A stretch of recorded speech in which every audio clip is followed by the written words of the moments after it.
But what about the pyramids of Giza, the Great Pyramid? Would you consider that on a similar scale? Because that's pretty precise. Yeah, I mean that was going to be the shining example of my, you know, you just what can I say? The pyramid is beyond superlative. The King's Chamber is by far and away the most acoustically perfect chamber ever, and absolutely definitely we do not know how on earth those people, as we can see them through archaeology and through our historical understanding, could possibly have constructed it so perfectly. Um, uh, John Reed did some acoustical work there back in 1998, and others have since done the same work. And I mean, if you go to Chartres Cathedral, for instance, the resonant frequency is about 117 hertz, 0.4589, and so on and so forth. And you get that everywhere in the world, but not at Giza. At Giza, you walk in and it's 125 hertz, 0.0000. You're halfway up the Grand Gallery, it's 250 hertz, 0.000 recurring. Okay, and then up to the top 500 hertz, and so on and so forth. It's just perfect. It's it's spooky. I mean, it's like there was somebody else here. It wasn't us. So it's tuned to a perfect acoustic scale. Yes, yes. I hope people can understand how mind-blowing that is when you also add in all of the incredible sophisticated engineering and the multi-ton blocks. Like there's so many things to be mind-blown about with the pyramids, but they're also acoustically tuned perfectly. Yes, yes. This is what's so utterly astonishing about them. And, you kind of think, my goodness me, we are in a completely different realm here. The most profound sound chambers are definitely the lady chapels of certain European Gothic cathedrals. They are acoustically so incredibly well constructed. I'm not sure that we would have the expertise today with all of our technology and machinery to replicate them, to be honest with you. There seems to be in their construction a certain innate knowing within the craftsmen building them that led to them to be so, frankly, acoustically perfect. So that's an interesting thing in itself, because faith drove that. So the religious part drove the science. We no longer have pure science as a study at universities. It's now applied science. And what I mean by that is that applied science is it's applied to making profit. Okay, so it's become very corporate. Pure science was science for the sheer hell of it.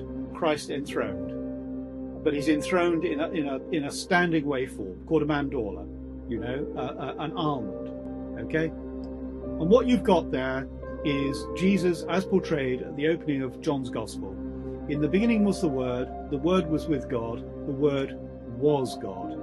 So God is portrayed as a standing waveform, in other words, acoustically. If you go to Chartres Cathedral, for instance, the resonant frequency is about 117 hertz, 0.4589, and so on and so forth. And you get that everywhere in the world, but not at Giza.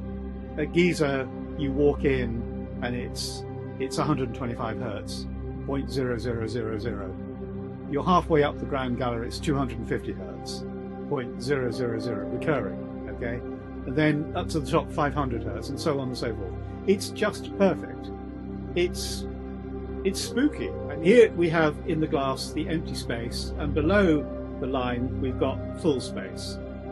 But this line defining the two is the viscous. I think that humanity is that viscous. You try and shut down your eyes from moving. There's about 2,000 muscles, about 40,000 movements per second, okay? As soon as you start to still that, the world before you dissolves. It just goes white. So what is reality? If everything is quantum movement, if everything is particles and sound, what is reality? It's got to be consciousness. Go down to the quantum level, we think that we're solid, but we're not, because everything's moving. Everything. It's just particle spin everywhere.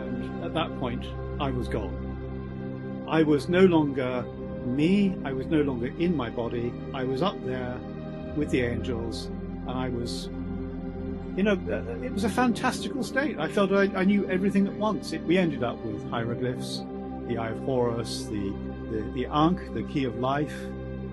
We ended up with the backbone of Osiris, the double Eye of Horus, which is the Neb-er-Jur, and is the secret holy name of the Egyptian god, which had never been seen before in such a circumstance.